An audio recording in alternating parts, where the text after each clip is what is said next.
and he is Raj Valmiki. He is one of the coordinators.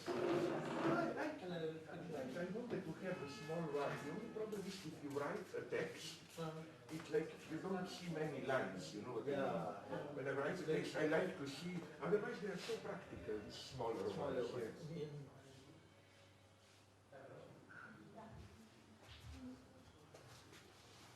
Oh my God. Hello. She is Anuradha. You are the boss. Who is the boss? No, I'm not the boss. Nobody, everybody is the boss. Everybody is the boss. I am here a pessimist. You know, people say, yeah, democratic, everybody is the boss, but then you know, like the way you immediately see how you hear things here which you don't. You know what I mean? Like in United States, from time, for example, you remember when in Pakistan, Taliban took that, how was it called, a certain valley?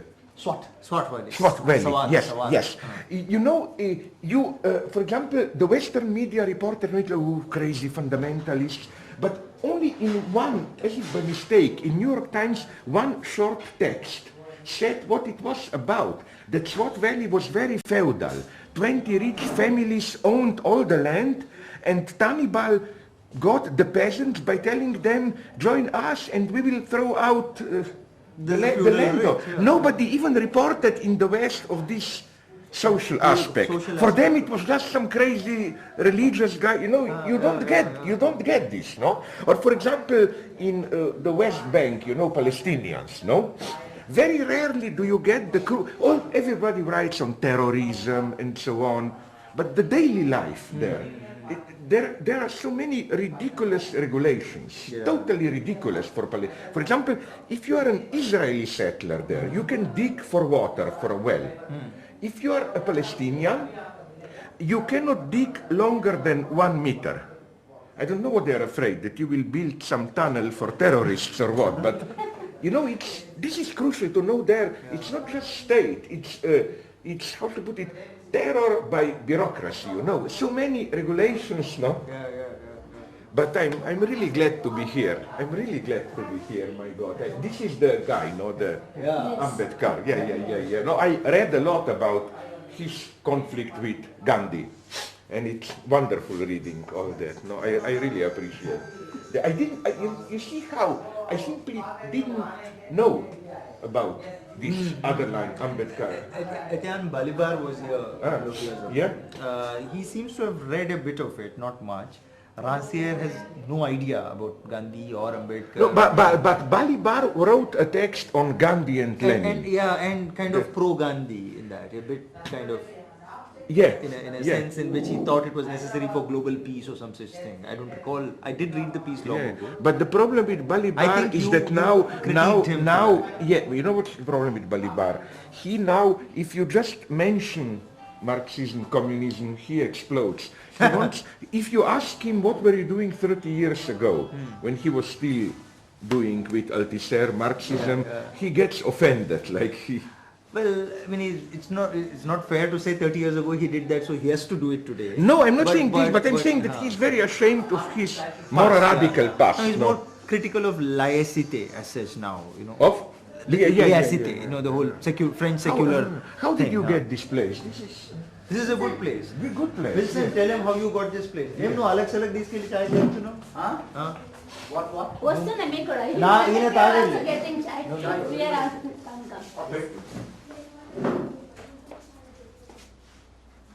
So all these are newspaper reports. Of yes, come yeah. Japan. ఎందుకు ఆయన తెలుస్తుంది హిందీలో ఉంది కదా హిందీలో ఉండే తెలుగు తెలియదు అదే మనకు ముఖ్యమైనది కదా అంతే కదా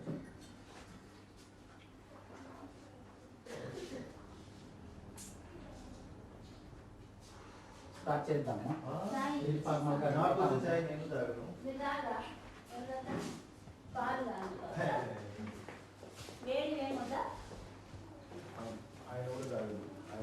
స్టార్ట్ చేద్దామా ఇంకెవరు వస్తున్నారు ఇంకా మనమే అంతే ఓకే इधर मुझे चल रहा है राजी हम लोग शुरू करना वो बाय बैठ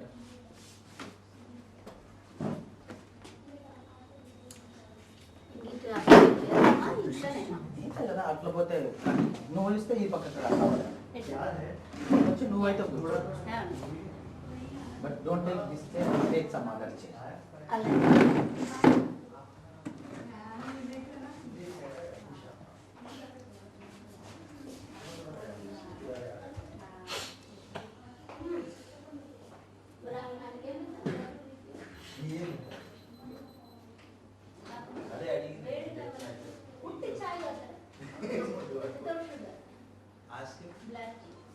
Do you want some black tea, Slavoj?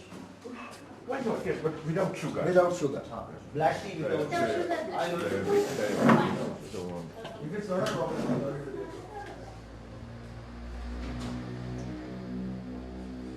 we started, we felt that we don't require any support. Because we started just alone and 2-3 people like. I told you in Kolar, where the gold fields are. Yeah. His parents, his whole community was involved in the job of manual scavenging. And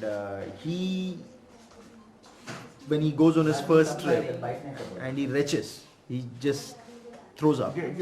And then he starts the struggle first there to put an end to manual scavenging. From Kolar, then he moves to Andhra Pradesh. And then slowly people gather around him. You know, it's like people were waiting for somebody to help them stop it. It's You know, strange it's like that somebody else didn't start didn't even start earlier.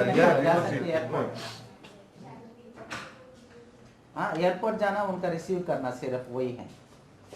But it's वो a very good strategy, I think, that you take an event और 1 घंटा है. when people will be looking at me, they'll see those games and focus on that. Yeah, exactly. To be an embarrassment. To be an embarrassment. I mean, you don't get rid of it before Commonwealth Games, then we are going to talk about shit. Absolutely. What I would have done, I want to propose them. I would even think about like, why not more radical provocations, like to organize some shit procession, throw shit at them or whatever. You know, you must, the only way it works, you know, I hate those, when you do something a little bit more violent, then liberals say, okay, we agree at you, but why you didn't do it in a more moderate way? No, when you do it in a people have been trying to do it for a long time. You know, for instance, in the 30s and 40s, sweepers and manual scavengers went on a series of strikes, and both Gandhi and other conservative groups opposed that. He says Gandhi was generally opposed to strike, the idea of a strike. He says especially manual scavengers and sweepers should not strike because it's an essential service. He spoke like a bureaucrat, you know, Essential Services Maintenance Act, we have one which came after that. So he said anybody can strike maybe, but strike is not a good thing at all, that's what Gandhi would say. But if the sweeper strikes, the entire city will stink, it will spread ill health, it will spread disease. If he has to want more wage for his labor, whatever, there are other means of seeking it. Anyway, it's a service to society, he has to do it. Yeah, but on the other hand, the whole point of a strike is that you strike where it hurts. You know? I mean, nobody. Although it is true that it's so tragic. Here you can see how, at least in the West, things are. You know, there was some point when workers were striking for higher wages and so on. Today, in the West, a typical strike is just to keep the, you know, like, what is a typical strike? Let's say they decide to close a factory and then workers strike like you should take care of us. You know, it's a much more desperate strike. It's no longer a strike where you negotiate from position of power. But you know what is happening in my country? It's very tragic.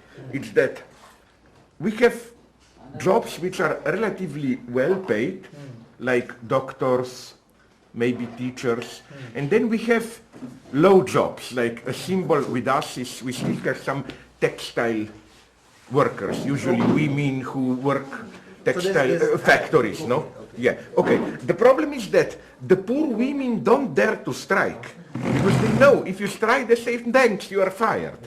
You know who strikes? Those who are the privileged part.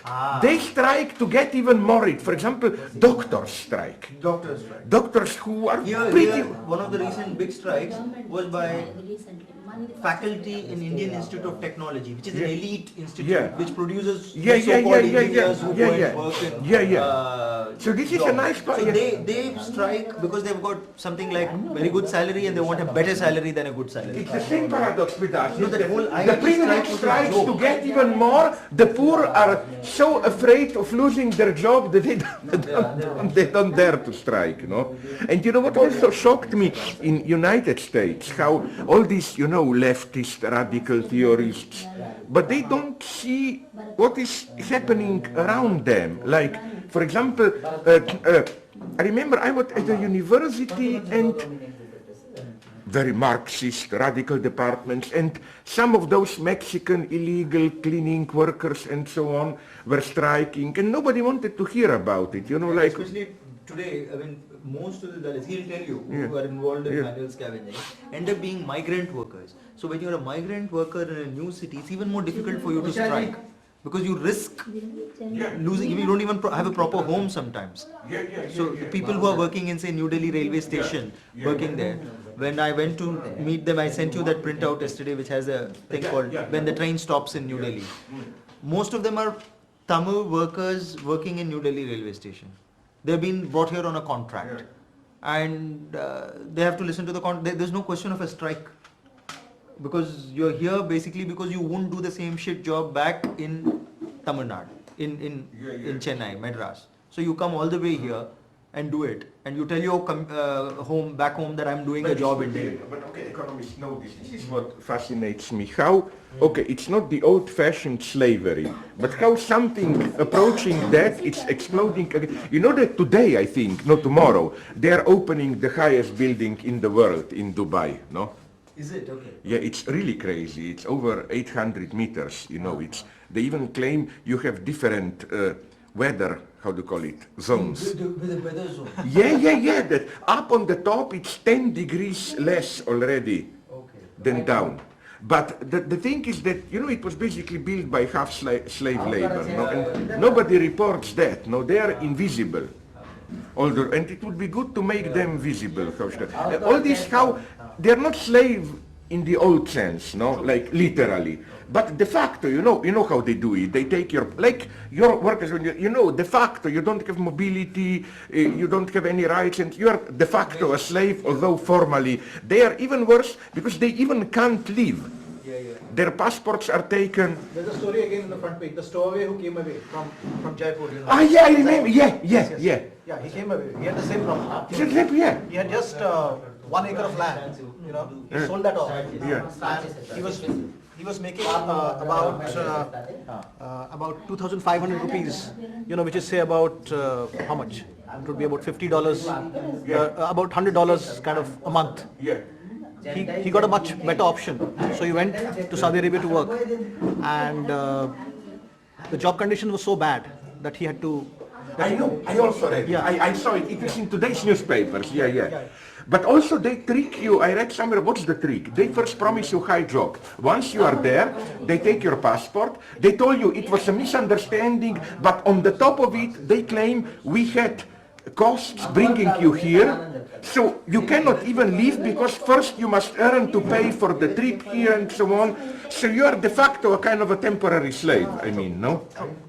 And this guy, he had sold off his land and everything. So he cannot return even, no? And it's just not about the money. It's also the kind of social alienation you have. Yeah.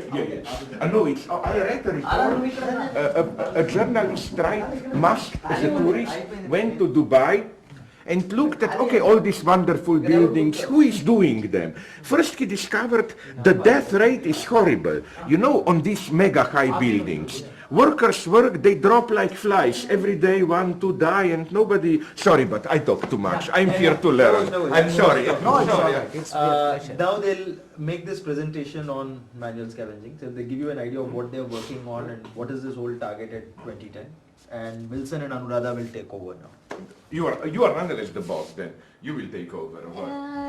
I mean, because Anand and other friends, it's a great pleasure privileged to have Zizek here. From an ex-communist country, which maybe some of you remember, it was probably even in your news all around the world. There was a heavy civil war in the early 90s. Ex-Yugoslavia. And it was quite a shock because, you know, we in Europe, we tend to be not a little bit, or not even just a little bit, but a lot of racists, you know. I wouldn't say we like, but we like to observe things happening in countries outside Europe, and with this false sympathy, you know. You see the poverty, but it makes you feel good because you feel privileged, you know. All those poor people, and then you can play, if you are rich, the role of Bill Gates, you know, like one of the most disgusting pictures I saw, maybe it was about a year ago, I think Bill Gates with his wife visited India. And you see him and his wife with this smile for journalists embracing an ill, small Indian child. And that's how they like to see themselves, no? So this our war was a reminder that, you know, we are nothing special. It can happen with us there. It was a war also of incredible cruelty. I'm telling the same thing to people in Middle East, no? I spoke with many journalists who told me, first they were covering Middle East, Israel, Palestine and so on, then they came to Bosnia. And they said, my God, there are civilized people there, Israel, Palestine. You know, we read a lot about terror there and so on, but they discovered, my God, Bosnia, just to give you an idea, even for, I mean, this is why when I saw the film, I know it's kitsch, but I like in Slumdog Millionaire, I like that brutal part that you see, you know, blinding people to be beggars and so on, no? I mean, that's where I felt at home. You know, Yugoslav war was so, to give you an idea, when the Serbs occupied the Bosnian village, the standard procedure was, you first rape the girls, now comes the crucial thing, and here we come to your problem, Dalit. The problem is, one of the books you sent me is that humiliation, no? It was not so much rape as humiliating the woman, but through her to hit the pride of the entire community. Girls were, as a rule, raped in front of their fathers. The idea was the father should see it, and then you have, you know, this desperate look of the girl, father, can't you help me? And this, because the usual procedure was then they cut off the testicles of the father, he has to kill them, undescribable. This was our civilized Europe. Say, there are no longer ideologies, this is the past, we have market, neutral. No, I claim we have them, and you are, for me, the living proof of it. Why? For me today, of course, nobody believes in big ideologies, you know, like, I don't know, socialism or what. But ideology is for me, as I said already, that ideology is for me, and you are the victims of it, you know, these daily rules that we all follow.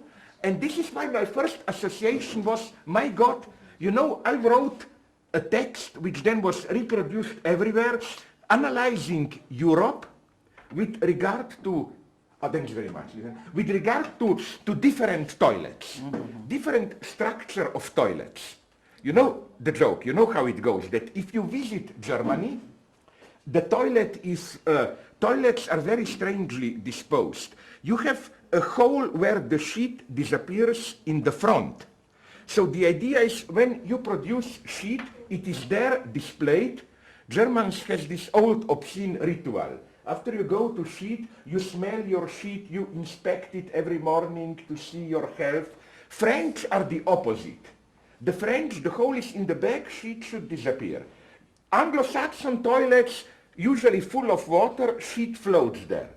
And then I asked myself, why this difference? And I discovered the whole ideology is in it. You cannot explain it pragmatic. And this, okay, we can talk about this later, don't want to talk too much. So what I wanted just to say is that that's why you are so fascinated. First, you live in a society which is officially egalitarian. You shouldn't even exist. Everybody's illegal and so on. But this is our paradox today, that how, even if officially there is no longer racism or hierarchies, people still practice it. At this everyday small level things, and this is what interests me so much. How, you are the living proof that globalization doesn't necessarily mean it has its good aspects. But globalization doesn't mean we will all become like upper middle class Americans, no? Globalization can integrate all these old ideologies, so this is what interests me so much about. That's why I'm really interested, and I can promise you I want to write something about it then, to try to publish it, no, because you are again the living proof of how, even in a society which wants to be democratic, how all this ideology survives in daily practices. You are a little... I'll let Wilson to Sorry, take over too long. now. I talked too no, much. Slavoj actually ran for the presidency of the newly formed Slovenia. and he narrowly lost, and he is the author of more than 40-50 books. And the reason why I connected with him, people think this roadshow, he's talking books and other things, but the first email I wrote to him was about toilets, was about Safai Karamcharis, was about... That's how we connected, because I read him on the German toilets, on the French toilets, and on the Anglo-Saxon toilet, and I said, what about the Indian way of doing things? We have many types, and over to Wilson now. Yeah, and my name is Bezwada Wilson. I am a national convener of this movement called Safai Karmachari Andolan. It's all right. No, I'm sorry. Okay, under control. Thank you. This is a movement of actually from the almost the people from the community. It is a community-based movement, and we can't say exactly when we have initiated this. Though we claim that it is so and so date, we strongly believe that it is a kind of a relay race. It is a relay race. Sorry. A relay race where you pass the relay. baton. Pass relay. the baton, you will just pass to other. Yeah. So what we felt very strongly is, it has a centuries before the race has started, but it has never reached to the destination because of various reasons. What we are doing now is, we want to reach to the destination in the same race only. So we can't claim that we are exactly... The destination is to abolish totally. Yeah. And we have the fixed target for that action I like that. 2010. Yeah. And now we have the 361 days. So whoever wants to join with us or do something for this, they have to work before the 361 days only. So you have a deadline for your... For everybody. So we have the deadline very clear. This is called Action 2010. And in this aspect, we are happy to be actually with you here today, and because of your struggle, not because any other things, because I am not so good in any ideological debates or anything much. I feel actions, and I have seen and I have read about you and other things, and which has impressed really much. And these struggles will continue across the world, wherever there is a discrimination, wherever there is a inequality, wherever there is a struggle for the freedom. So we feel this manual scavenging is also one of the such struggle which is happening.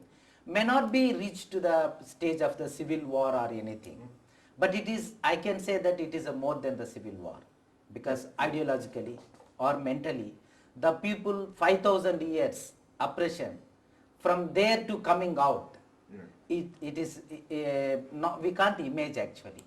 When we started, when I know this in my childhood, I was totally lost. So how I can recognize myself? So it has become an identity problem. Who am I? I came to know that I became untouchable. For that I haven't done anything. Just I born as a son of untouchables. That I was told. Then I became untouchable. I never felt that I am untouchable, but the whole world is looking me untouchable. Then I started thinking that even the whole world, if says me I am untouchable, better I will not accept that. Let whole world say me as an untouchable. But I felt in my strong feeling close to my heart. I felt I am not untouchable. I will not accept this because I am as equal you.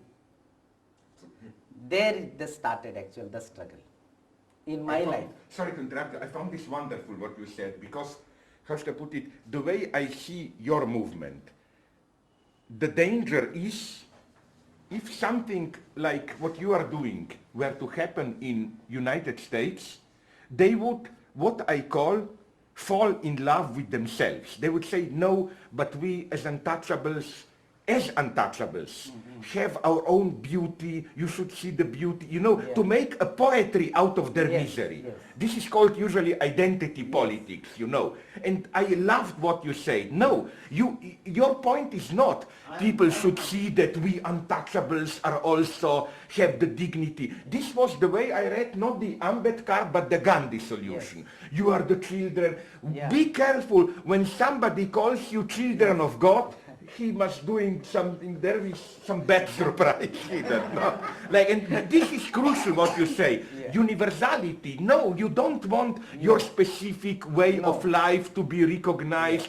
You don't want to bring, you know, all that Gandhi poetry, cleaning the sheet is also You are like sacred. my mother. You are like mother. All You are scavengers. like a god. You are like a god. Yeah, you are yeah. the children of God. Yeah. And the person who is cleaning the toilet is like my mother. Because my mother cleaned my shit. You are also doing. So the glorifying the And actual things. spiritual experience, And- cleaning the Yes. I know, and this is wonderful that you know this, because here you are more progressive than in the West. In the West, they, again, as I said, they fall in love with themselves, you know. They start to say, but we can be loved for what we are. No, you said it wonderfully. I don't want to be what society identifies me as. I want to accept myself what I am.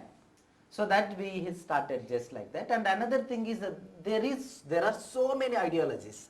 There are so many influences in this society. So in each and every influence and ideology makes us more vulnerable actually. And it is not allowing us to come out of that. So I started just unbelieving anything. I will not believe. So you say something, I will not believe. I want to come out of my own problem. So there we started this, and a struggle actually. It started from why I am mentioning this, as a Dalit in this country and untouchable, when it comes to you are untouchable, you lost.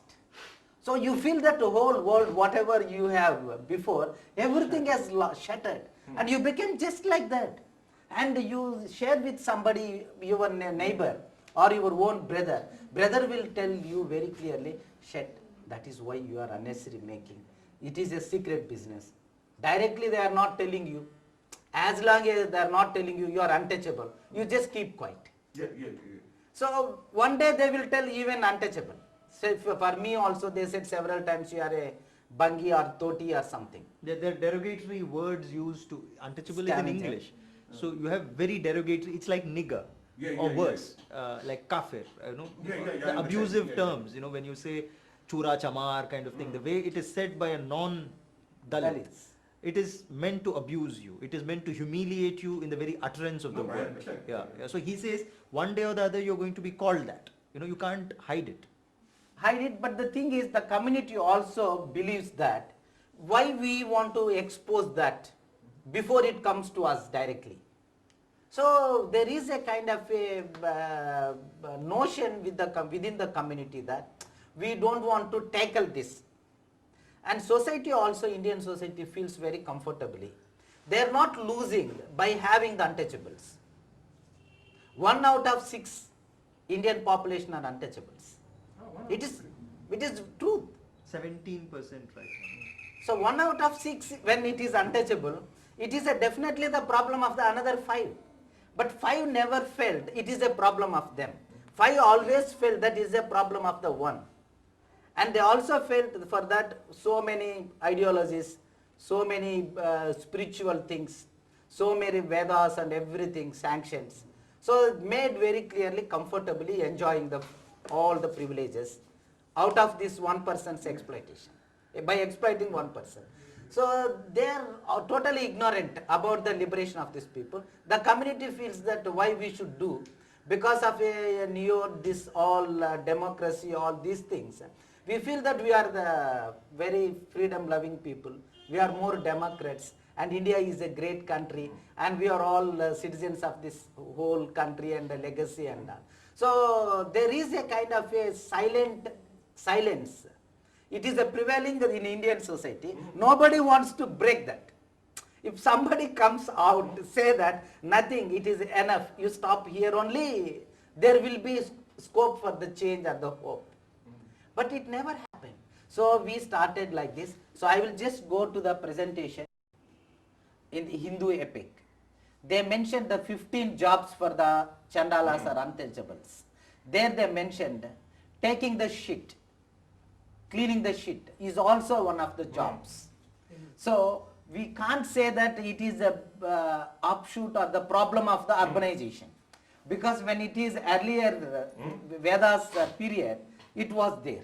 Part of ancient Hindu text. Yes. Yeah, but nonetheless, it was revitalized with modernization. Yes. That's the paradox that I like, how modernization can, as it were, create or bring out old tradition. You know how modernization is not opposed to traditions. Yes. Modernization can pick up a tradition and use it. Yes. It's like in Europe, you know, slavery Yes. was again invented in early modernity, Yes. black slavery and so on. Sorry. In the name of the modernity. Yeah, in the name of, modernity, we also bring whatever actual the problems and where we can exploit more. Yeah. But very modern, fashionate way we can exploit the people.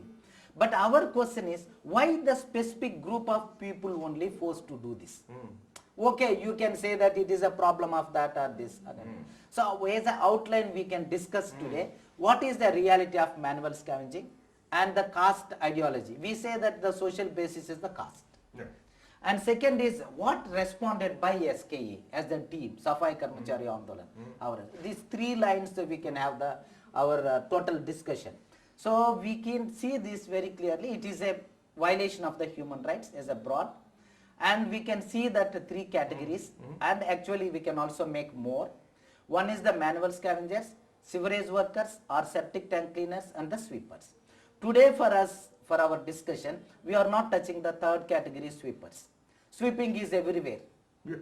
It is the form of, Janitorial task. Somebody Sorry? has to sweep. Yeah. Janitor. Yeah, Janitor yeah, is- so that we are not touching. But whereas the sewerage workers and septic tank cleaners, it is a very hazardous job. I know. And there also the major, the Dalits only is involved. That we are touching. We are touching. But when it comes to the number one, the manual scavengers, where we are exactly, we are standing, we are living, we are working. When you say manual, you mean it literally manual? I will show the photo. Yeah, that's what I want. Yeah. Now once we come to this, this is called the individual dry latrine. So in that individual dry latrine, I have the video clipping, I will show you that also. So there the women has to go into the toilet. Toilet in the sense it is a very small thing. Yeah. So inside they have to clean the shit like this, and they have to carry like this, the second photo. How So do they take out the sheet? She is taking with the metallic piece or the broom. That's how. Yeah. Okay. So got she it. is also carrying the broom on hand. Yeah. And the down to the basket, there is the broom. Yeah. I saw. So broom, so that with the broom she will take it into the basket and she will carry that to the dumping yards outside the house. Sometimes it is on the top of the house, sometimes down, sometimes outside the house. It is a different models. When it comes to this is the way they bring the shit to out. Then next when it comes to it is a community dry latrine. So when you come to this first individual dry latrines, it is in individual houses. They have this kind of the toilets. So there the people will go, the scavengers, they will clean the toilet. Normally, private houses having one or two toilets with one or two seats. Yeah. And Individual. then this women will go and she collect the shit with a broom or a tin. Okay. Good.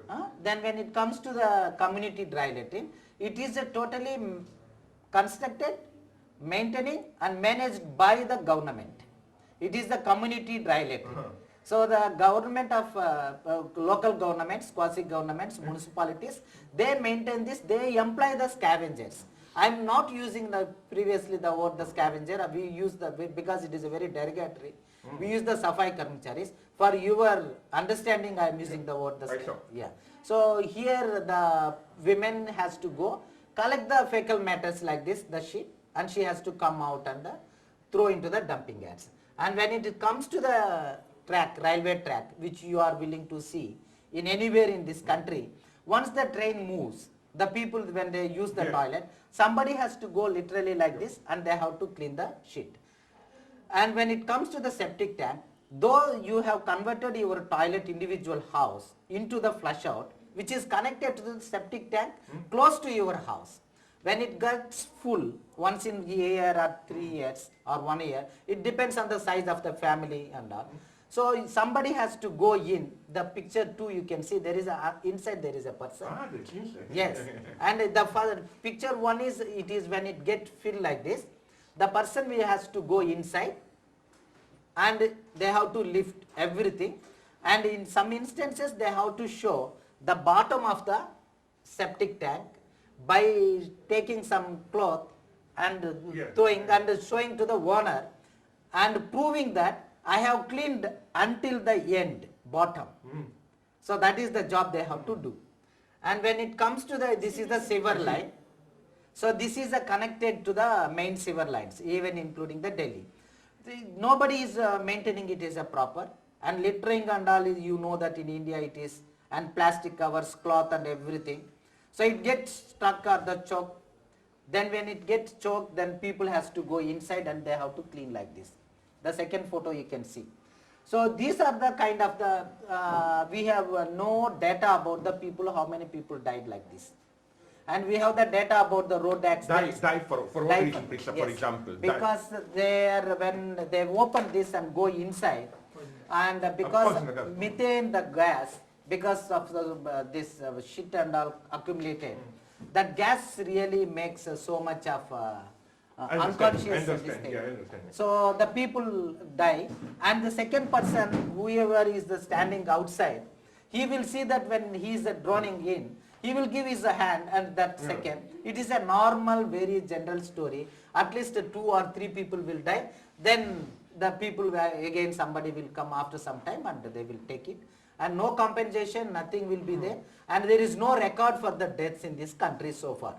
And road accident, you have the data. But for this we don't have. Then when it comes to the ideological basis of to understand this, so far I have told you all these things.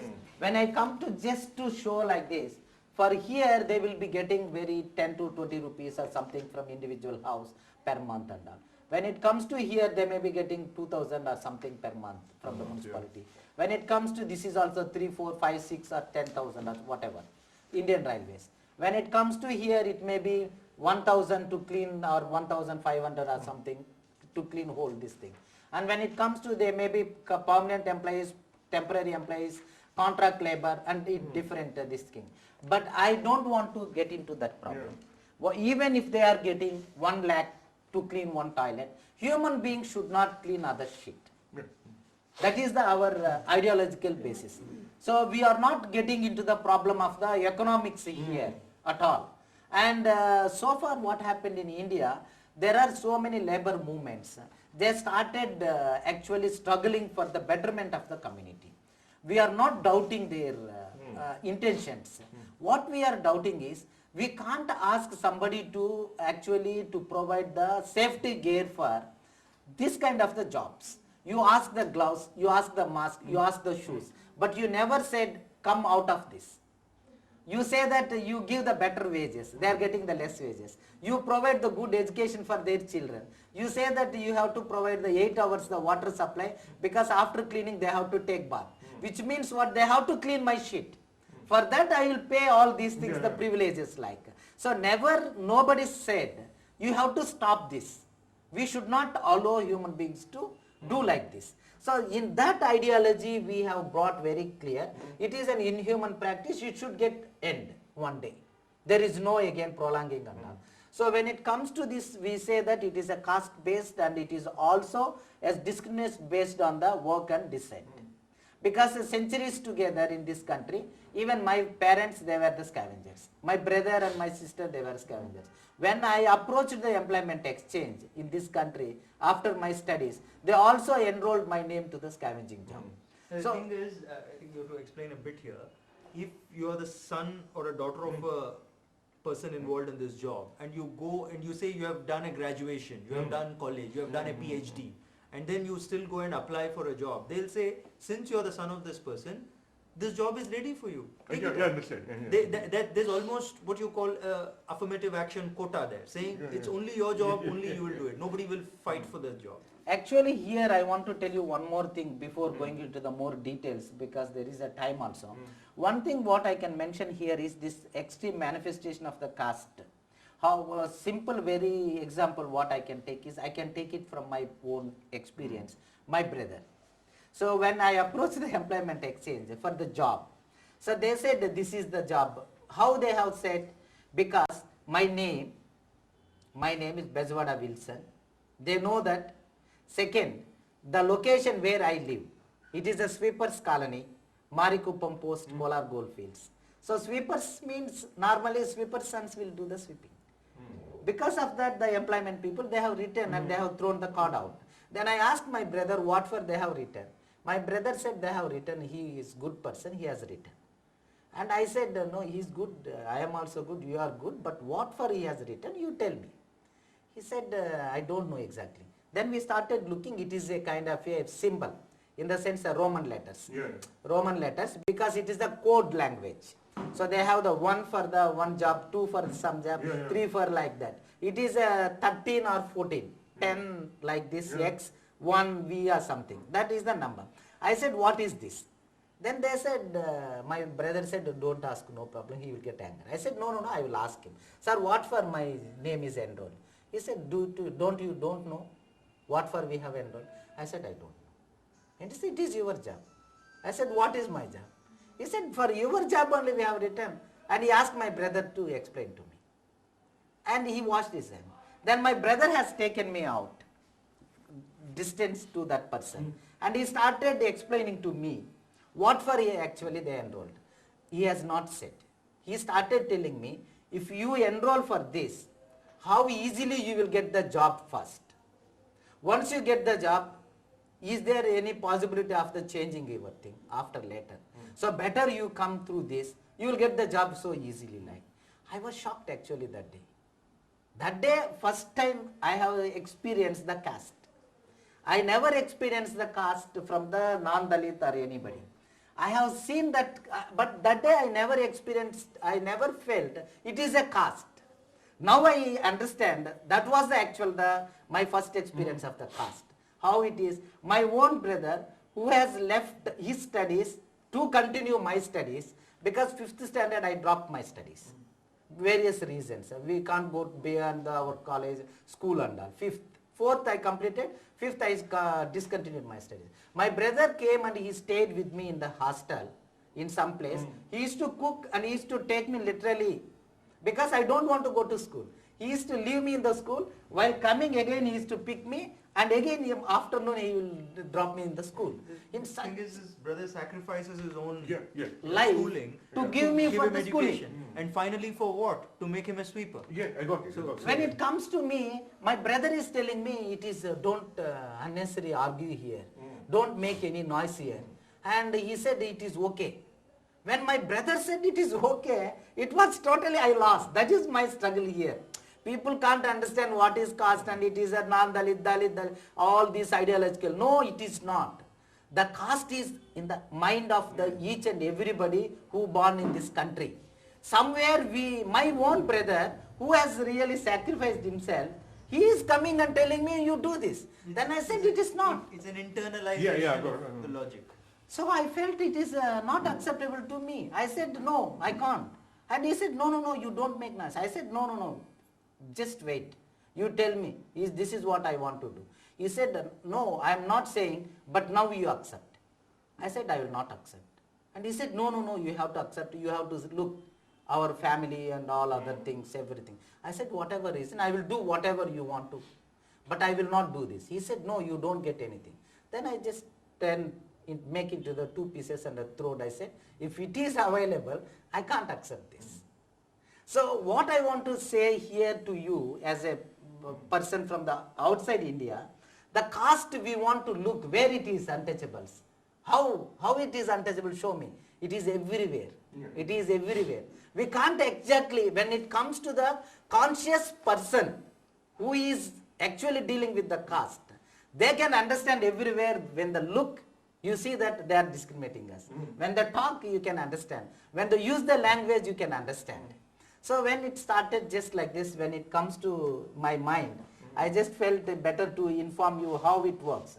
And how we can make this mainstreaming the caste society and all, it is the one very this thing. So we manage, as with you we also discussed, we majorly make this, it is a though fourfold oppression.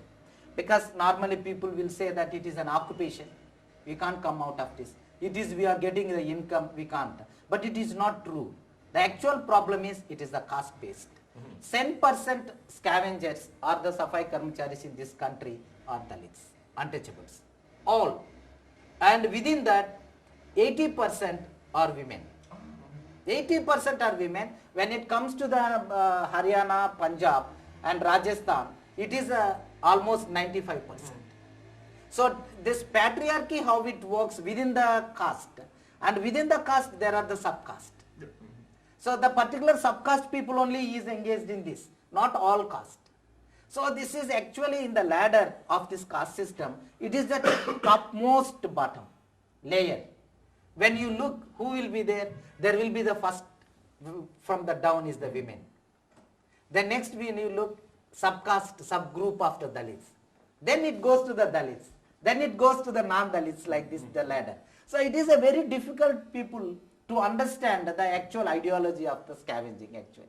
If you look from through the lens of the caste and the gender, it is a very simple to come out of this.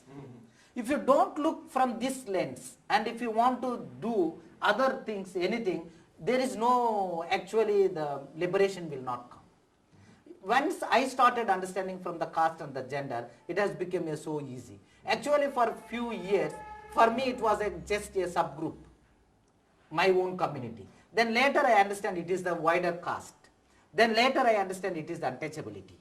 Because I don't know what is untouchability. So untouchability and all. Then we started reading about the Baba Saheb Ambedkar. Then only actually I got into the actual struggle. How we can come out of, what are the ways, why it has become. And I never what I can say, I never understood why our own people are not telling. My brother, he has not revealed out that he is a scavenger and he got a marry. My sister-in-law doesn't know that what work he was doing. So the community also is maintaining the same internalization of this caste system, and they manifest that in different ways. So it continues like. Then the whole community, when it isn't so silent, not even telling out, then where is the actual, we can fight against any practice. There we got into more struggle. I found first time when I seen the toilet, and I felt it is so bad. I can't tolerate that. And I have thrown that person out. And you can see that in the India's Thinking there is a book. There the first chapter, Geeta Ramaswamy has written about that incident. She has written that you can read well and it is a better. So I have thrown them out and I asked them to stop. But they said very difficult to stop. Then later it is a very great struggle we have come out of that. It is a very for me, it is my life turning point.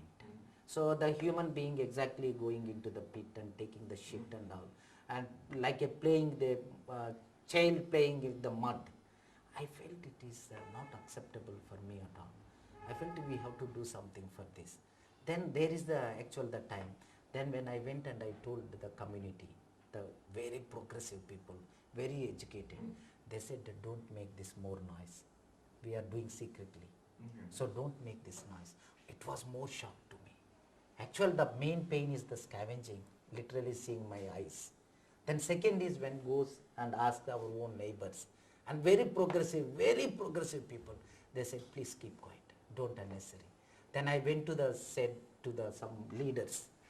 They said, we know this is not the new like. When everybody said it is You're talking about Dalit leaders or? Dalit leaders.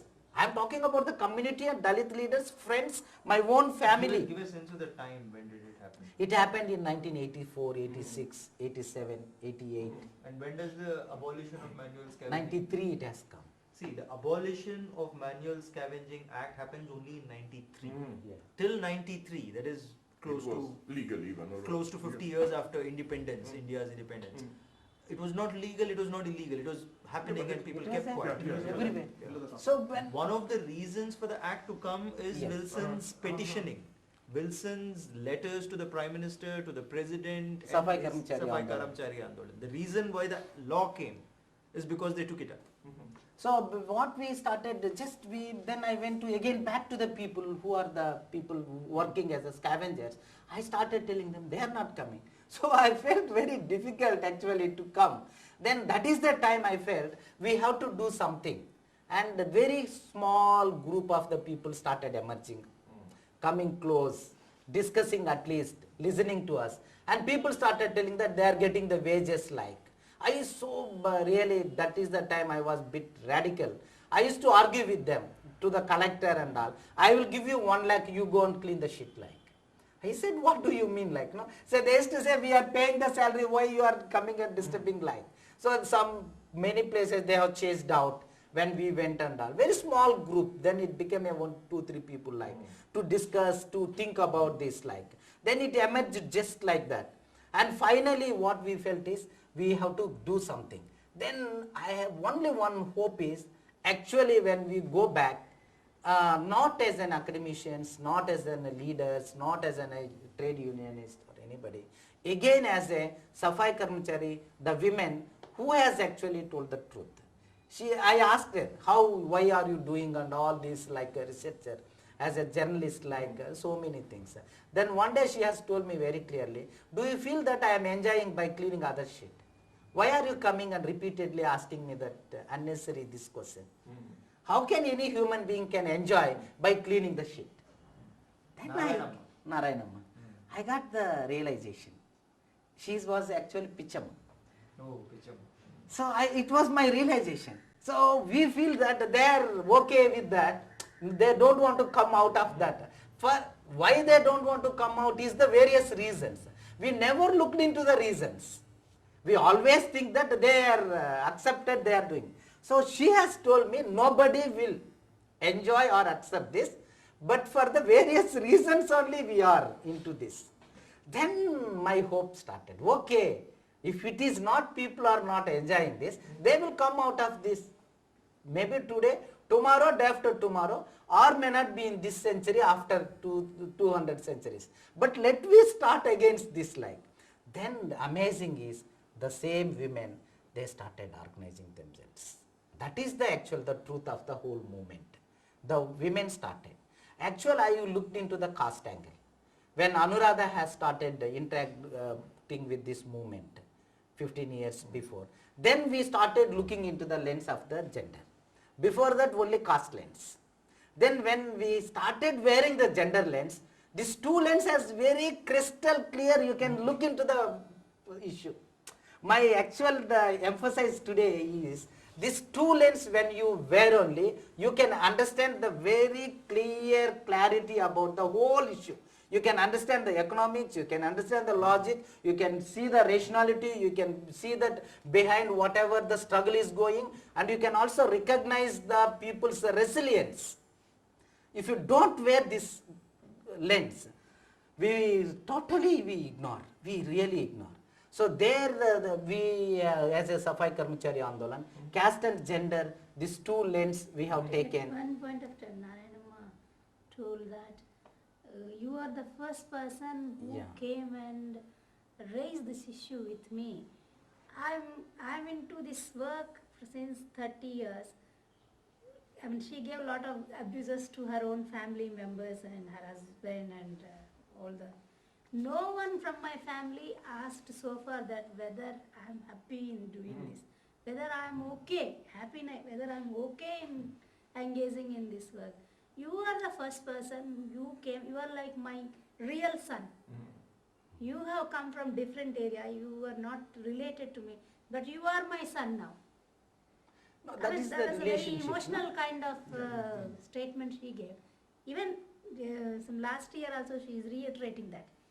She came to Now, Wilson, can you tell us, this is one of the first women who quit the job because Wilson went and told her why. This Now, comes what now. is Narayanamma doing Now it comes. So she stopped, after 30 years of working, she stopped doing it. Now, what do you do now to make a living? So he's going to tell you. Yes. Now, when it comes to the 1993 Act again, it has come, and we have highlighted the issue in my hometown where we were working with them, and there they said the Manning authorities also denying the facts. Denial mode is it is a very easiest, first important thing which happens in this country. You say anything, they say no, it is not. Simple. Then our legal framework also, it is the burden on the person who is a complaint to prove that. Our framework says it is your burden, you have to prove that how actually it is happening. So they never ask, or they don't have any other authority to actually prosecute or anything. So that is the thing, it is we made that, and the government again, the gold mining township, they recognized our struggle and they made as a big event like that. And we made that as an articles in the many newspapers. Many newspapers covered that, photographic evidences, everything. And the newspaper clippings we have sent to the parliament, and there was parliament also very big discussion on that. Then the Karnataka was that time, I from the Karnataka. So that was the government was the Janata Dal, and here is the other governments, like different governments. Then during that time what they felt is, they want to actually challenge that opposite governments, criticize the opposition government. So they highlighted here. Then they have sent a kind of a group of the ministers, 8 ministers, to see this practice, because this gold mining township belongs to the central government. So they have turned back into this is your, though it is in the Karnataka line. So this political this thing also helped us to actually to enact this 1993 Act. In 1990 is the year of the centenary year of the Baba Saheb Ambedkar. See, 91, Ambedkar's 100 years was celebrated. Yeah. So there was a great revival of interest in these issues. So riding that wave, and the effort to make the act was also made during the VP Singh government, and then it culminated in 93 after he left. But there was one But he government constituted the committee. during the 1991 centenary year. There was some heat that was getting built up on this. And So, the- కొంచెం Ah. ఇదిగా చెయ్యి. ఇంకా Fast. చాలా ఉందా? అయిపోయింది. ఓ yeah, నేను ఇంకా ఉందనుకున్నా. ఫిల్మ్ ఏమైనా చూపిస్తున్నారా? ఫిల్మ్ కొన్ని చూపెడతాను. అది If you కొంచెం want. చూపించు. Okay. Okay. ఇంకా 10 minutes ఉంది. But see, even now, how much the government figure says 6.76, and your figure is 1.2 million. 1.3 million.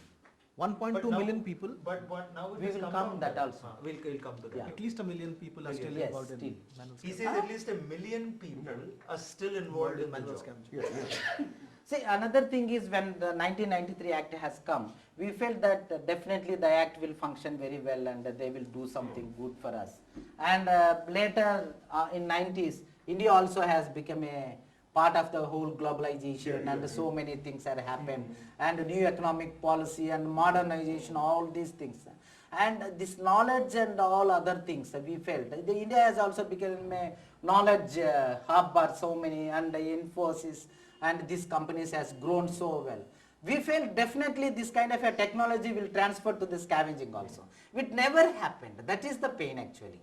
So we felt this modernization, globalization, whatever these things may not be helping actually this level. So we felt it has to come from the bottom. The bottom or whatever level, the people who are struggling like this. Then when it comes to as a SKA, we 95, 96 we started this, and our thing is very clear, community awareness. I told you that silence never opened, never broken. So as a Safai Karmachari Andolan, our 10 years struggle has brought the people. They are the people all from the community. They come to the Delhi and they started singing the songs and how it is the exploitation, how it takes place. They started just voicing out. So all these days actually even Baba Saheb Ambedkar, his first magazine is Muknaik. So because there is no people is voicing out our problems. So the community actually they have come out. This is the kind of a tremendous change in Indian society. The most discriminated communities has come together and they started coming against the practice to the streets. Instead of when we go to the school in our childhood, people used to say that you are the bungy or scavenger son or something. We used to keep our head down with the shame. Instead of that, we have come out saying that yes, of course, what is the problem? We want to come out of this. It is not your business. If you want to come and join hands with us to come out of this problem of our own, you join hand. Otherwise, you don't come to us. So when they started coming, the movement has taken the momentum. Then when it comes to the raising the voice like this on the streets against the manual scavenging, this is then remarkable in Indian society. Then when it comes to the Delhi, this is the Jantar Mantar, and we called across the country, all the Safai Karmacharis representatives, we had the countdown, that is the thing. We made a plan and we felt we can't just prolong this kind of activities forever. We have done so far whatever is possible. The community is ready to leave this. The problem is Indian society is not accepting their liberation. They feel that they are fit to do that. So for that we need to have the more sensitization of the Indian society. So better we can have the national consultation. So we call the civil society representatives, we call the Safai Karmacharis who are actually working, and we call the people who left the job and the representatives of the Safai Karmachari. Together we had the meeting planning. So we felt very clearly. In Pandit Nehru, he said that when India just before getting the independence, he said we must have the planning for our own country. We must have the 5-year plan. Otherwise we can't develop. He has taken the socialist model. So 5-year plan like. And there he has given a speech, very remarkable words are there. He said, these Britishers are the colonials, they don't have any pakka plan for us, time-bound action plans, because they always feel that we are the foreigners for them. So they are less concerned about our own future and the progress. We, the people, we have to think about our own progress and any kind of the development. Then when I am reading that, it has struck. Even in the Indian society, maybe feeling that these Safai Karmachari scavengers are the somebody foreigners like. May not be accepting as an Indians like. We the people, the same words, the scavengers or the Safai Karmacharis, we must have a deadline to end this practice. If Indian government from 1993 they said 95 they are going to eradicate. They never did. Then they said 2000. Nothing happened.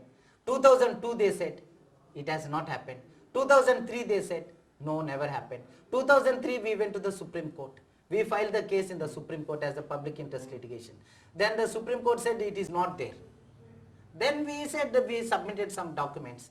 Then they have issued the notice to all the state governments. State governments in the response to our petition, they said, just denied. There is no manual scavenging, there is no dry latin. I will show that all the documents. For instance, in West Bengal, which is a Communist Party of India state, ruled state for 24 years, there's rampant manual scavenging. In the city of Calcutta, in Howrah, it has been proved. But they'll say nothing happened. Everybody says nothing, and the onus is on you to prove. Even if you prove, they say, listen, you're just taking one-off photographs here and there. It doesn't really exist. And actual thing is what happened, the West Bengal government, they have not even enacted or the ratified this central act into the state. We are in the federal structure. 28 states, and it's a federal government. So the center has to do an act, and then each state has to adopt it, ratify it. So that they have not done. Even Delhi has not done. So this Delhi is still not done? No. Delhi still doesn't accept that there is this problem. Yeah. So 2003 when we went to the court, then in August, January 4th, exactly today, the date January 4th, our petition was accepted in the Supreme Court and issued the notice to all the respondents. So till August, nobody responded. And they have issued the notice to the 8 secretaries, summons. Then only they started looking into that. Then the thing is the denial mode. Then again it has become, as earlier I said, a burden on the petitioner to prove there is a manual scavenging. Instead of the state or the institution or the machinery which has the thousands and the lakhs of the officers to document and prove to the court, they have thrown the burden of the proving again on the petitioner, which is a small organization or the movement with the community and the solidarity people. Then we felt it is a very difficult. Then 2007 we submitted the primary data to the Supreme Court because it is a continuous struggle and adjourns Supreme Court. Then finally now 2009, 30th April, it has come to the main hearing. There we have proved the data. I will show the data we have, how we document the things and all. Then now when we submit the data, then after 15 days, within 15 days, they go along with the police personnel, they demolished all the toilets. And in many places, they have not done much good rehabilitation or the alternative livelihood. Some places they also did the rehabilitation. Somebody was taken into the permanent jobs. Here I want to tell, when it comes to the individual dry latrine cleaning, their rehabilitation or the alternative livelihood is very much required because they are going to lose the job.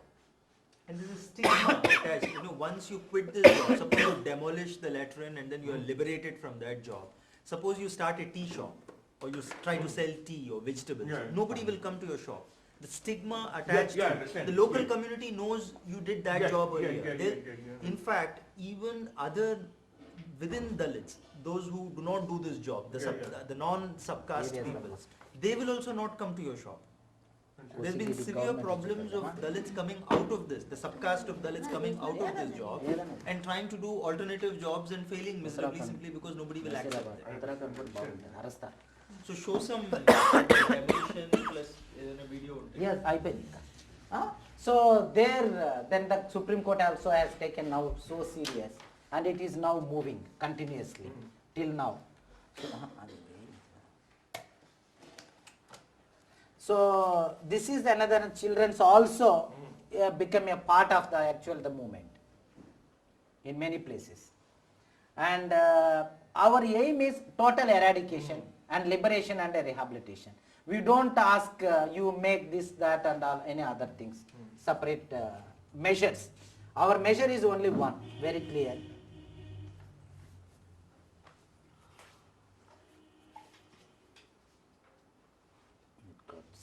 Okay. So legal interventions I have explained. This is the person who is the Narayanamma, you can see there. That woman is to clean the 600 seated toilet for 30 years. So when we approached her, every day she used to collect 16 baskets, 16 baskets of shit. And she was the permanent employee of the municipality. So when it comes to the permanent employees, they were just repositioned to the other jobs. They are not going to lose the job. When it comes to the liberation of the Safai Karmacharis, always we look into getting into the stuck of the economic livelihood and all. See, it is not the problem of the livelihood. We have to look this as a human dignity perspective. You can't look from the paisa and how they will live and no. Because there is an alternative. Even the government of India has the schemes for the rehabilitation. Only thing is we have to see that everything is coming to the people. That process we have to monitor. So she started just joining with the movement and she hesitated. She went and protested against the collector and said, according to the 1993 Act, I am supposed not to clean any toilet. Why are you making? And I will lodge a complaint against you. And they said, we are not forcing you to do. If you want, you do. She said, I don't want. And she thrown all those things. Then the very next day in the roll call, they have repositioned to other job. Then she joined in the movement and she said, whole my lifetime, whatever has made me more molest like, very discrimination like. So against that, I will launch my struggle along with the Safai Karmachari. Her son is the leading one whole state of Andhra Pradesh as the leader now. And she started going, as son is this corner fellow, Penno Blesu. And she is the Narayanamma. And she is the demolishing the dry latrine like this. What happened when we filed the case in the Supreme Court, the Andhra Pradesh state government, they said there is no toilets. Then we went to breaking the toilets on our own. When the district authorities has come to us to stop the demolition. We said, you don't have the toilets, how can you come and stop us? When you don't have the toilet, they said, where? We said, we have showed the document. We have the documents. And when we move like this, we have seen the dry latrine in the premises of the court complex. Court complex, the judges are using the toilet, dry latrine. Meaning So we you started. go shit there and you come out and you expect somebody else to clean the shit. Yeah. And there are the biggest seated ones, some of them have 1,000 seats, meaning 600, Narayanamma used to clean where 600 people used to squat shit and walk away. And you have to go later and collect that shit in baskets. And they claim this doesn't exist. This doesn't exist. It doesn't exist. So the court complex, when we went to break the toilet, the court authorities has come and they asked us to stop. We said, you don't have the toilet. They said, it is our toilet, it is the property of the court. We said, only thing is we will not demolish this. You just give a return saying that it is your property. Then immediately they went and they have typed the letter and given to us. There are the hundreds of the Safai Karmachari volunteers has come and they started breaking the toilets in the premises of the court complex. We have prevented them to protect the property of the court complex. So the judge gave a Accepts. stay order saying you Yeah, I can't understand, demolish yeah. our toilets. So he accepted that the Safai Karmachari is cleaning this. We have taken that. The very next day we came and we special leave again one more review petition. We have filed in the Supreme Court. And Supreme Court has issued the notice to the Chief Secretary. Within 24 hours they have demolished. That is another part of the story. But the thing is, the judges in the 2005 we demolished this. 1993 Act has come. Till 2005, judges are not aware of the own act and they start using the toilet.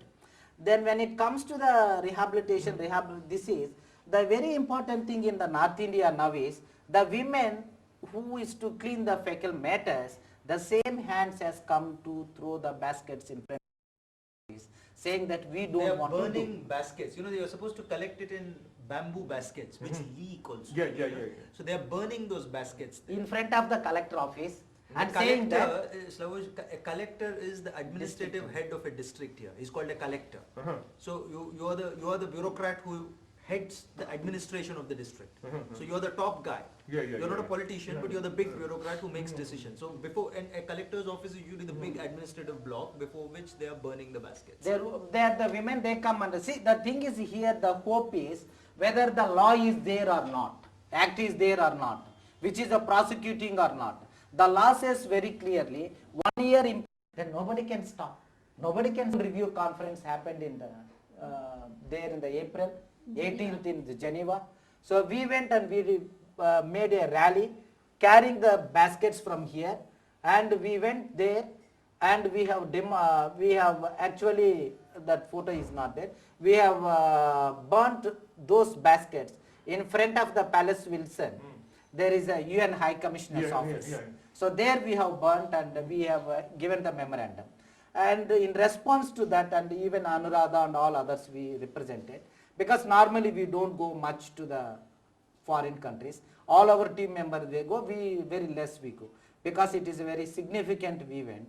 And on 8th October, we have submitted a broken piece of the dry latrine, just a brick, We have As a gifted. to the memento to the UN High Commissioner Navi Pillai, and she had taken that. Briefly, Slavoj, in 2001 there was the World Conference Against Racism, where the Indian Dalit lobby argued that like racial discrimination, discrimination on the basis of caste and descent should also be recognized internationally as a problem, and the UN should take a position on this. They were trying to get some international, just like you took a position on apartheid, you have to take a position on caste. So then after 9 years of lobbying, finally in 2009, 2-3 months ago, the UN finally accepted it. But the UN is a toothless organization. The Indian government doesn't give a damn Yeah, about sure, what the no, UN they says. don't. But at least it's got some Oh, symbolic box. weight. Chota of, wala. that. Chota wala sound Here box. he is Speaker. giving her a gift. Yeah, I know, a brick. Of the Yeah, Ah, yeah, break yeah, yeah, yeah. within that, and we have presented, and she had taken that as a very serious, and she has written a piece on the tear down the barriers of the caste in that She article. wrote in an article after receiving this, and they acknowledged that thing. Huh? In this. So with this I am just closing, say Action 2010 is a total eradication of the manual scavenging in this country, which is very much possible. And we have divided, India has for the administrative purpose divided into 625 districts, and we have identified where are the districts it is there, and we are doing the national survey now in 252 districts where we don't know that there is a manual scavenging live. So once we yeah.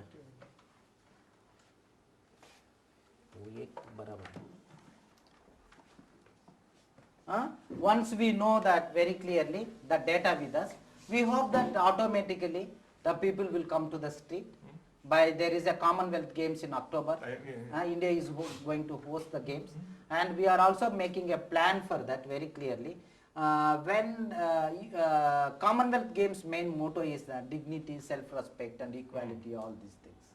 When there is a scavenging, making people to clean the shit when it is happening here, in such country, how the world community can come and play the games here? In the name of your logo or your motto is the equality or dignity. So we are actually questioning their conscience also. We would like to, already we submitted one memorandum to the Commonwealth Secretariat in London. Our friends in the other countries, they are also joined hands, and people are coming to join hands with us. And we hope that we can do that very well, because when there was a apartheid, then South Africa team was actually never allowed to play the cricket. Yeah.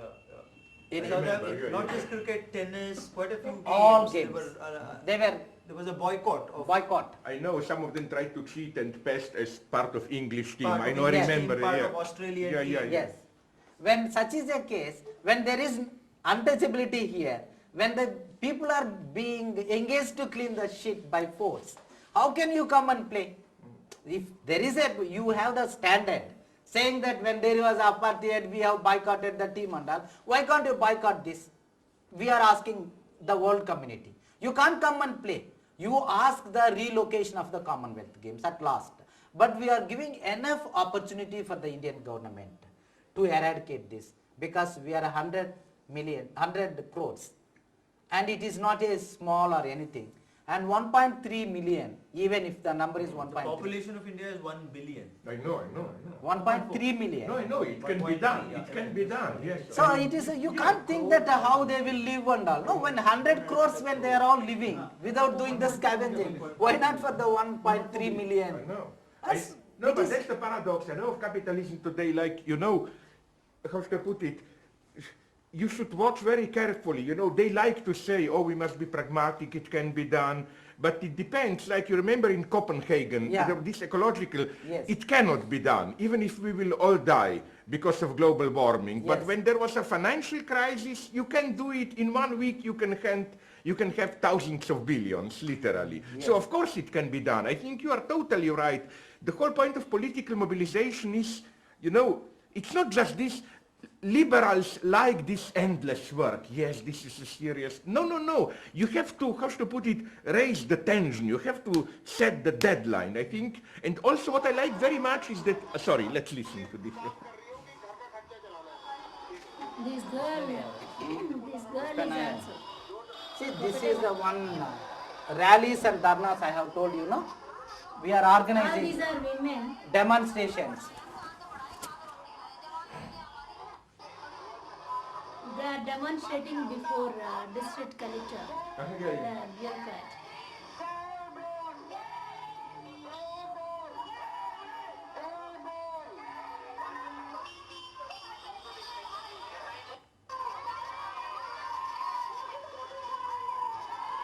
We will even ready to die, but we will not clean the shit. That's what they are saying. They are giving slogans. Slogans. They are all from the community. 20 years before, they never want to come out or anything. Now today they are... We will even eat dried bread, but we will not do this work. We will starve, but not do this. This is the collector office. They are saying Maila Prata Bankora means stop manual scavenging.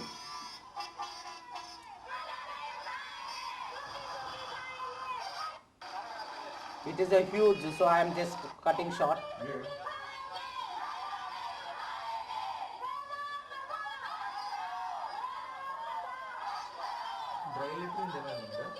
చూపెట్టాం Mahabub Nagar వెళ్తుందా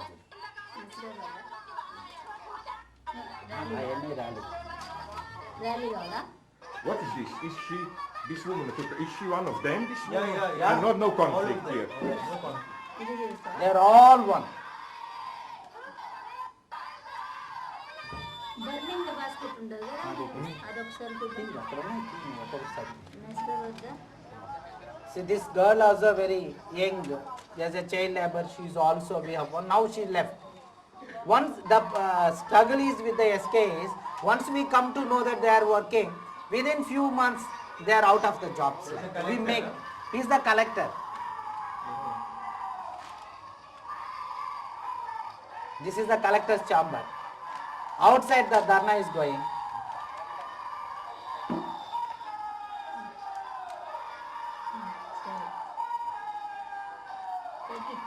next fast. So they will come and explain to the collector. He's the official. He doesn't want to actually meet in the See, beginning. then what happened, we said, you don't want to actually allow more people inside the office.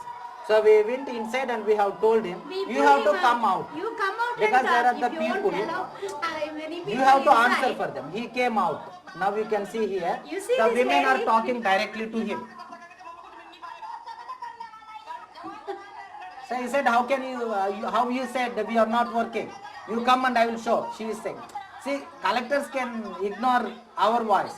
But when people directly ask,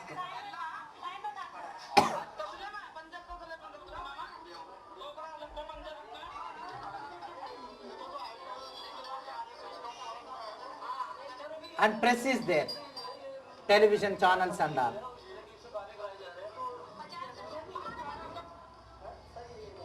So he had taken 1 month's time. don't you think you have a responsibility of implementation of act? Like that, they are all questioning the men and these people.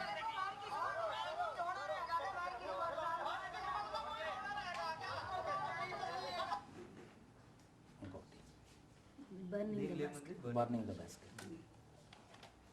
ఇది చూపించాక దాని demolition చూద్దాం. ఇది ఎక్కడ నసిరాబాదా? Rajasthan.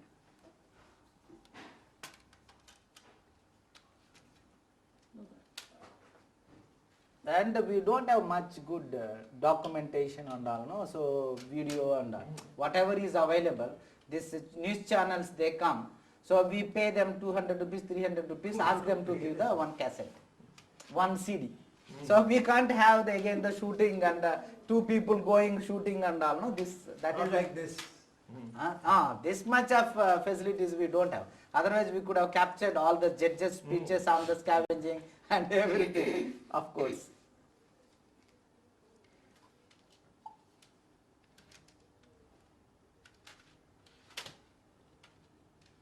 Sir నీ desktop ఒకసారి clean చేసుకో.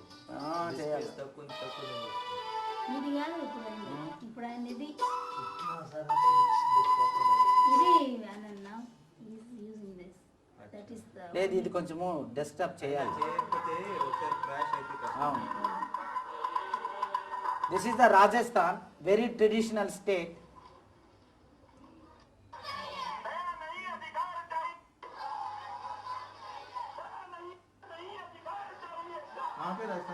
Rajasthan, Nasirabad. Nasirabad, the cantonment area. Ajmer district.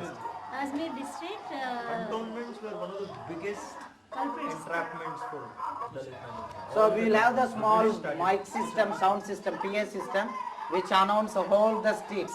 So There women only raising slogans and their actually that is the that state is fully into this very backward and feudal and patriarchal. this is in and front no of the women. collector office. Huh? So actual thing is, Zizek, I want to mention very clearly, this rallies, dharnas are protesting against the state one. In this process, The women, they get the empowerment on their own. When they come and give the slogans 3-4 times. See, I will show one woman here.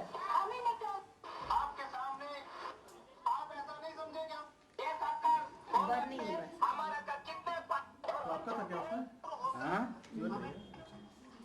bus. He is the collector.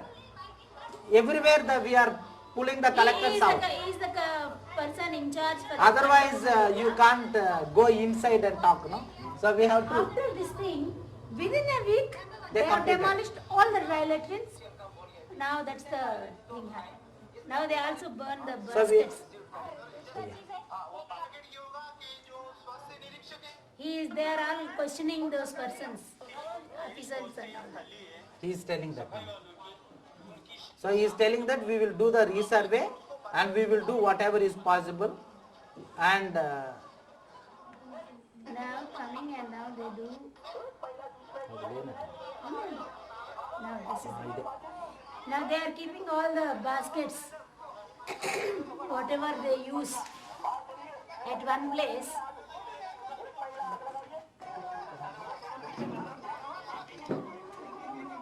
it is all very small places. Sometimes even though we don't, we can't get the used baskets, new baskets also. Keep it, burn them with. Though they are the women who actually literally is to clean the toilets and all. These No? are all the women. So by actions, once you do this like this, no, they will get like this. Actually, what I want to mention here is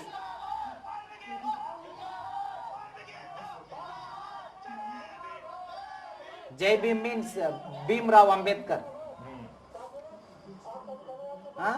This is the thing. So I want to tell once here very small thing, and I finished. So Demolition of Dalit. what I want to tell here is one of such women who participated this kind of this thing in Nasirabad. When we are all going, so everybody left and everybody has gone almost. So during that time, what happened? One woman, she is not going. She is just following us till we leave that place. And when we are coming and at last we are saying, okay, bye bye. It is good. A large number has come and you did good courage, everything. One woman, she has just started pulling Anuradha's hand like this back. I am only watching. Why she is not going, Anna? And she had taken and she has holded a hand. And she said, "Hum kal se nahi karenge. From tomorrow, I don't From want to tomorrow feel. onwards, I don't do this. I won't go to this. I don't do. And she asked, what happened to you? No, I don't do. I don't do. Only just she said, no, I don't do. No, you have to see why it is. No, I don't do. I decided. Decide Ochka. So that is the actual, our hope. Not the government something to, no. Our hope is actually,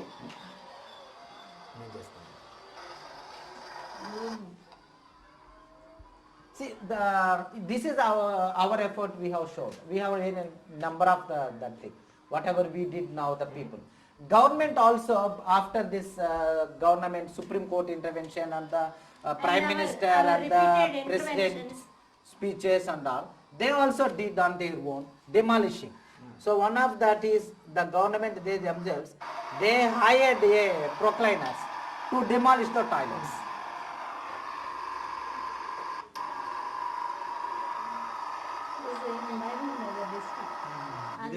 This we can't go and demolish because it is such a big structure. 2009. So we are using the government, their own structure to demolish their own structures. Actually, we forced them to do that. I mean, earlier, these are non-issues for them. Never given any importance. Because of repeated requisitions, repeated pressures and coming on the streets. And Tamil then Nadu ka? dharnas and all that. Those Community things. toilet. Tamil Nadu community. Tamil Nadu toilet in demolition. Ye CD kahan? is there. Tamil Nadu ka dekho. CD hai. So likewise now almost all dry latrines slowly getting demolished by government because of this pressure. Actually- Unless we see these things as symbols of shame. Until these toiletries get demolished, there is always a chance to engage these women again and again into that. And So that's the thing. Another thing is even the women who are clean the toilets, no, they have so much of anger on them. So once you make that as one pinnacle point, so they will not get the satisfaction. They come and they do the demolition, no. So they feel that they actually liberated themselves. That when they destroy. This is what. So total demolition. This is the Then book I had sent you. Yeah, I have.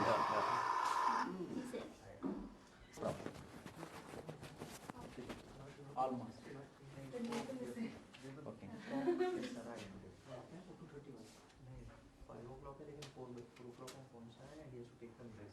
Monika का सचिन का follow up करने को. So our great hope is even persons like you, once you start speaking about this, will give a kind of a international. The problem, Slavoj, is intellectuals in India do Never. not engage with this issue. They do not want to talk about What do they say if you ask them why not? Just do some gesture, sign or whatever. They might sign a petition if you go to them, but it's not a priority. As we all think, we sit in our commodes, flush the toilet and forget about it. Yeah. We don't care. What happens to the sewer worker, what exactly it goes to. See, if there is religious violence, Hindus and Muslims are fighting and they're dying, then everybody says it's a secularism issue, it's a communalism issue. Whereas the estimate that I did in my article in Tehelka is about 22,000 people are dying every year in the process of doing this job because of the hazard of doing this job. And that is like endangering a particular community and their lives by a particular occupation. So it's some kind of genocide is happening out there. It's a strong word to use, genocide, but if you're going inside a sewer every day and cleaning and you're taking in methane and all the noxious gases, it's like killing you, So there are most of the men who do in this there are women who do 80% sweeping and manual scavenging, but in sewer work it's the men who go, the women don't, because it's also a very physically intensive job. You have to go inside and there's a very stupid, simple question. Let's take a woman who works this manually cleaning the toilets, not down here. What's the typical situation? Okay, she has a family. Okay. How does the family react to her coming out, starting to protest? How does typically the family react? How does the family getting into react? the sewerage sewer line. No, These are manual men scavenging. doing. But what I'm interested is, If like, Narayana all these stops women, work, 80%, how does their family react See, usually? the thing is, normally the family also part of the caste system, and family is also part of the patriarchy. So they never supports the women to come out of That's this. very sad. They So they never- don't that is usually. they Their don't. own family doesn't. Own family. That is what I said. Taken my brother's example Yeah, to no, understand. yeah, That yeah. is the thing. So they never actually. They say they will tell that if you leave this, how we will live? How and you can't do this, and it is against this, and they may boycott our family, social boycott. All these fears they create. But despite of all these things, when the women come to the street, after some time they started, because it is reality is the individual freedom, individuals the self-respect. When the people felt the self-respect is the matter, then everybody will rally. So whole family will come to her, and family is also part of this rallies. She is not just first time she protests within their own family, brothers, daughters, sisters, son, and everybody, and she comes out, because they never allowed even to speak out. When we go to their house to meet her or something, first we have to go to by crossing many layers. The head of the family, husband, then the son, then the daughters, then the so many people, then you will go to her. So And this is what I found so admirable, that the women who protest, Yeah. it's not just they protest here. This also has probably a good effect on their status within the family itself. Yes. It's the dignity and so on. Yes. That's very good. This is crucial. But also within the family. Within the I mean, family. once she does this, she cannot return home and just sweep for the husband or whatever. That's very good. That is what we called it as a revolutionary changes are happening at many levels. Actually, This in many cases, if we talk about the realities, in Tamil Nadu, there's one lady, Mary. She's a single woman. She lost her husband and then she has 3 kids. And she is in manual scavenging. She was in manual scavenging. Then even children don't want to see her mother's face or recognize her mother when they are in school. If this lady passes that school or on road. But this is so deeply pathological. This is so sad what you're saying. Can you imagine what trauma this can do to the children when the system makes them ashamed of their own mother? Even in certain areas, children of this manual scavengers children, they are forced to clean their own premises, school premises and school toilets. I saw this in that Stalin documentary. Yeah. In certain space. And But then now the teacher denies everything, But after this lady stopping this work, now she's a proud mother. Stop means not because she stopped, because she got the courage to stop, number one. And number two, she again, another livelihood she opted. And then they are, in the process, children also became empowered. Children also started understanding why this has thrown on them and all that caste and all that. Now she is a very proud mother. And she is now stopped that work and now getting 3,000 rupees per month. Earlier she used to get 1,000 rupees because of from this manual scavenging work. Now 3,000 to 4,000. That's a big thing. You said before this. That's it. And in Haryana, one more case I want to tell you. There is one lady named Bala Devi. She is, she was beaten up by her husband very badly. Domestic violence she used to face a lot. That fellow drunkard and also forced her to continue the work. She is very thin, very unhealthy and very, lean, weak. And that lady was actually motivated by our team members. Now she got some 2 buffaloes and now she is earning money. Now her husband also helping her and stopped beating and everything. Now her status in the family also improved. Not only because that's also, I think, the good re-education of a husband beating his wife is to make him feel that basically if he's beating his wife, it doesn't show his potency, power. It's his impotence. It's out of his low. So it's not. Husbands who beat their wives are not strong men. They want to be. And also, what I want to say is that. I find wonderful this example of how this is why I totally support you. Some people may say, okay, but they are not starving, it's only 1 million, who cares? No, you are, I think, like, I like this metaphor, how do you call it, a knot. And then it seems you will say, let's say this table is held together by a rope and here it's a knot. You untie this knot and then everything changes, like it's not just about scavenging. In this way, you change family relations, you change because as you showed, this is for me crucial. It's the whole, you are a kind of a symptom, or how should I put it, a point which presupposes the whole system. So the point is, this is the elegant game you are playing in a good sense, not manipulation. You can say, oh, we just want this modest thing. Yes. No, but to solve this modest thing, you have to change practically to get rid of 3,000, to change 3,000 years of tradition, all ideology and so on. That's what I like so much in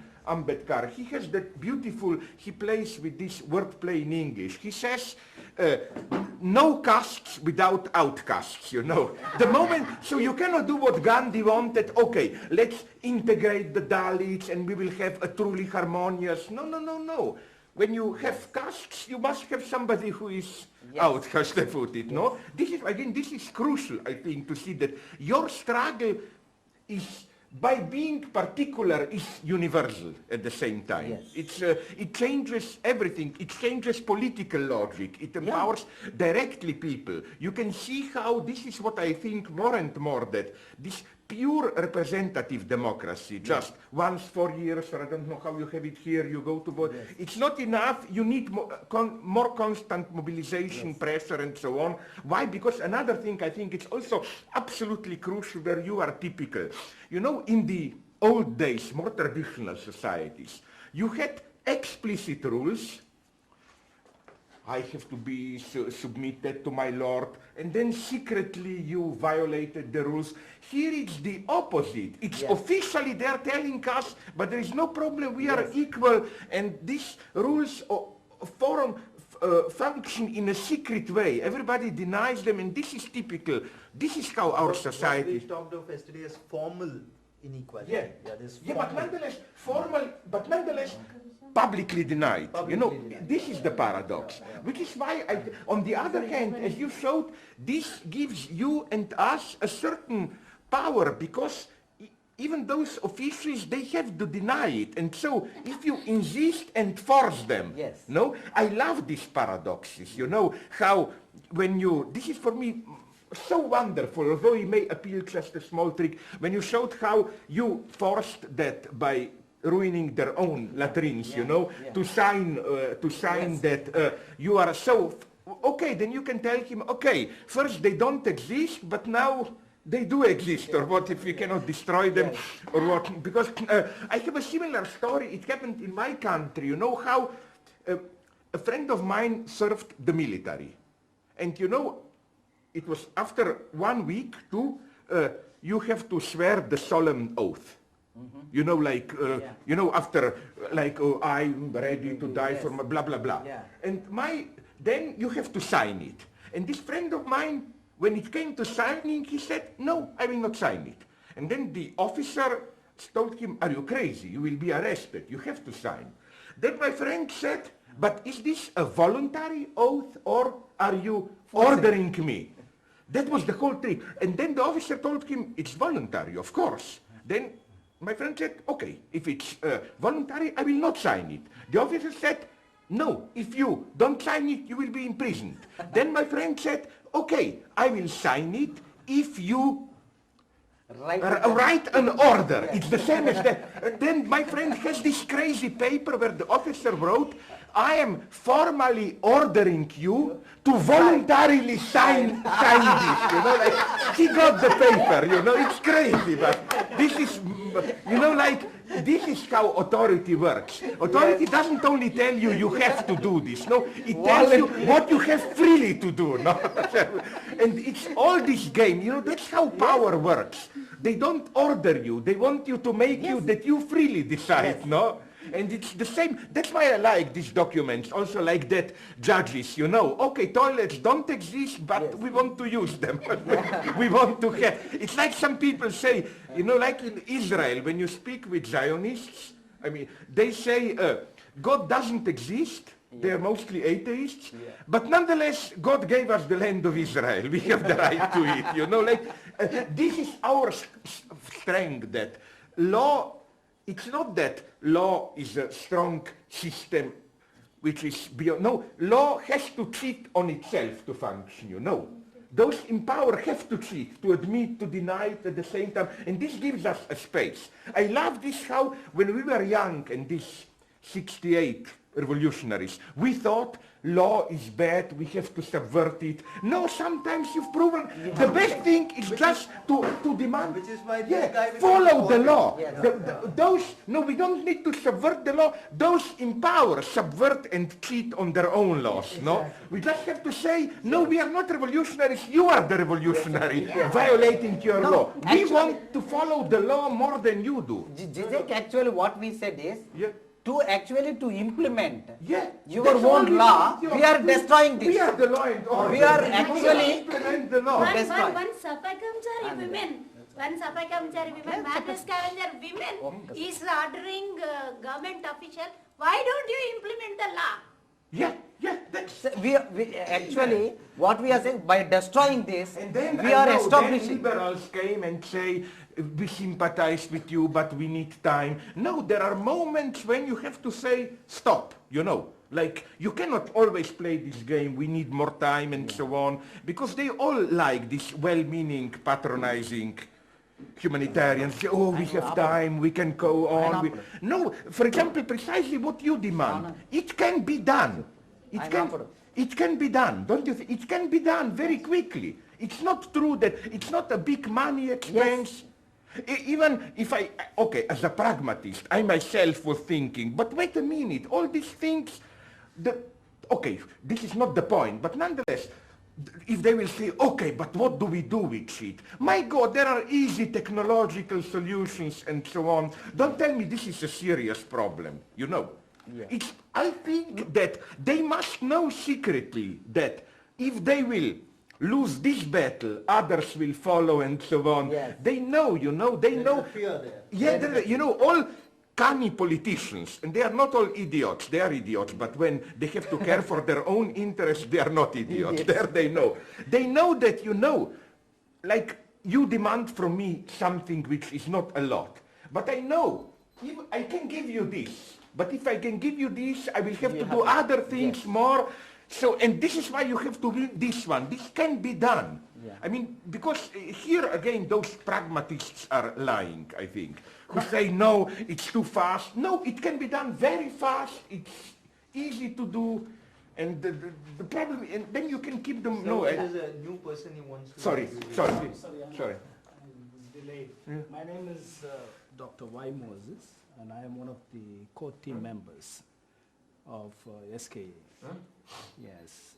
We got delayed because of the fog and all today. Yes, just come from Bangalore. Yeah. From Bangalore, yes. You know, you are, the city, this is the India, the way it likes to see itself in the West. Yes. Bangalore, all those programmers, magicians, the expensive hotels. That's the India we Europeans sympathize with. All those program writers, you know, and so on. Actual thing is what we have come back again, we'll go. People now also telling that who is forcing the scavenger to do this? Like that authority said, I am ordering you to voluntarily to sign like. Yeah. It is same way here also. This is a big problem today. You know, now, even you know where you are connected with other struggles now. The same problem is now in the United States, where I don't have any illusions about Obama, but why is he so much under attack for this healthcare plan? Again, people are resisting, saying he's taking our freedom of choice. But what freedom of choice do you have under the present system? It's the same as you. Of course, formal, you have a freedom of choice. What? To die, to starve, or what? So, such a lot is manipulated today by this freedom of choice. You know, people should learn that in order to have a freedom of choice, you have to have many things which function, state power, traditions, and so on and so on. A lot is being, again, that's the problem today. Yes, they always can tell you, okay, you're not satisfied, go, or whatever, no? But, Avijit has a few kind of reflections on this. Sorry. He will take an interview wanted to with ask him. something. I will go out of this, you can. No, you don't need to. You be here. Sir, What happened? I have to disconnect, sir, otherwise it is a problem for her. No. Okay, Too much sound. practice there, this kind of law or those in power systematically violating their own rules and so on. What interests me is how, first, what interests me is ideology, not as big ideological theories, projects, but ideology penetrating daily life. How you go to the toilet, how you cook, all that stuff, how you walk on the streets. For example, in Europe we don't admit it, but we have the same. For example, I read a wonderful analysis of how in a modern kitchen even, how the way you dispose, where is the, how do you call it, where do you cook? The garbage. No, what's the mechanism with which you cook? The stove. The stove. Where is the stove? Where is the wash basin and so on? It's not just technology, it's the whole ideology is in it, in what stage, how. So this is what always fascinated me. Once this everyday level of ideology in our daily practices. Second thing which interests me is this duality of the law. How, you know, for me, in human civilization as such, you never have simply orders, prohibitions, and then you violate them or not. For example, I don't know, for me a culture always functions in a more complex way. Like, I don't know how it is with you here, for example, but in Europe, let us say we compete for the same job. You win. If we are friends in Europe, it's usual politeness to do what? You tell me, listen, we are friends, I know you deserve job more than me, so I step down so that you can do the job. You make me this offer, but it's well understood that I will say, no, I will refuse. But although it's nonsense, but we have to go through this. You know what I mean? So, here we can do, for example, another anecdote from my past. When in our communism there were elections, they were not as bad as communists in Soviet Union, but the communists didn't get, like under Stalin, 99%, but they got like 80% always, so everybody knew who will win and so on. So I was member of some small student newspaper, a little bit dissident, and we said, what should we do to annoy those in power? We printed a special issue of our newspaper, not directly attacking, not saying these were not really free elections. Everybody knew this. We did something much more cunning. We said, they are saying these are free elections, so let's treat them as if they are free elections. So we published on the evening of the elections a big front page where we just said, latest news, it looks as if communists will remain in power. Everybody knew, but we treated this as real news, as if there was a chance that they will lose power and they were so furious, they called us to the central committee of the party and shouted at us. And we simply told them, wait a minute, you said that these are free elections, we treated them as free elections. What's the problem? And it's so interesting, the guy couldn't tell us, listen, we couldn't lose the election, why did you try? He just told us, listen, don't mess with me. You know very well what I'm talking about. And we said, please, what are you talking about? He said, don't mess with me. You know what I mean? We got, and it works like this. So this is what fascinates me. All these rules, obscene, secret rules, there are usually people focus only on rules, regulations, which are meant to be violated, like many sexual prohibitions. When father tells you don't mess with women, it means really do it but discreetly or what, no? At least in patriarchal society. But what interests me much more is the opposite mechanism. You are told, make a choice, but in reality it means you are given a freedom to make a choice only if you make the right choice, the choice that I want, There is something very confused in these mechanisms, how you are apparently given a freedom, or to go even further. It's not only that something is prohibited to do, but you have even publicly to deny the prohibition. And here I think you work a little bit in this way. You are, the system wants you, caste system, limited to your caste and so on. But you are not even allowed to say this publicly. You must behave as if publicly everything's okay, we are all equal, This nice irony that, how to put it, prohibition itself is prohibited. You are not only subordinated, but you must act as if you are free. And this is typical of our capitalism. Drama. All the drama and so on, and this is what interests me here. I know